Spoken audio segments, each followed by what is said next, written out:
मैं आपके सामने कुछ आंकड़े रखना चाहता हूं। यह बच्चों के कुपोषण की दर से संबंधित है।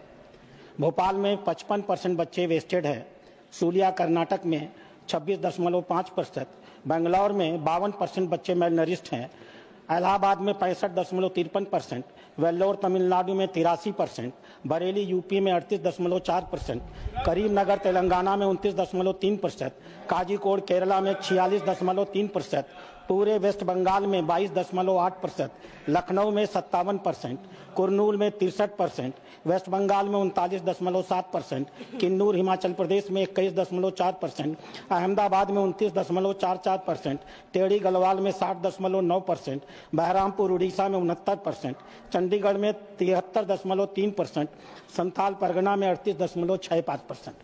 ये आंकड़े बताते हैं अध्यक्ष महोदय, जब यह मिड डे मील योजना शुरू हुई होगी तो यह योजना बहुत इफेक्टिव रही होगी। मैं किसी की मंशा पर कोई अविश्वास प्रकट नहीं कर रहा। इस योजना को भारत सरकार एक सेंट्रल सेक्टर स्कीम के तहत देती है। इसको लागू करने का काम विभिन्न राज्यों की मशीनरी को करना होता है।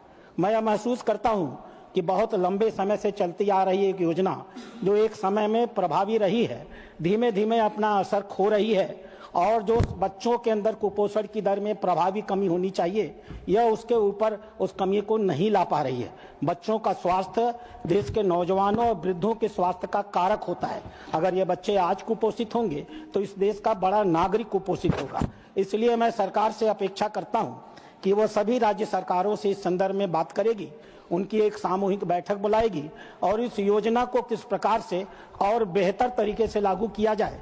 अगर मशीनरियां सही तरीके से भोजन नहीं पहुंचा पा रही हैं तो वैकल्पिक व्यवस्था क्या की जाए। और इस योजना के कारण बच्चों के स्वास्थ्य में जो परिवर्तन हो रहा है, हमने जो आपको रिपोर्ट दी है वो बच्चों के डॉक्टरों के द्वारा जो अध्ययन किए हैं उनकी दी है।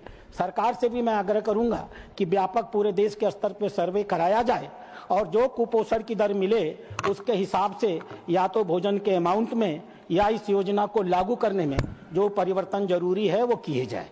धन्यवाद।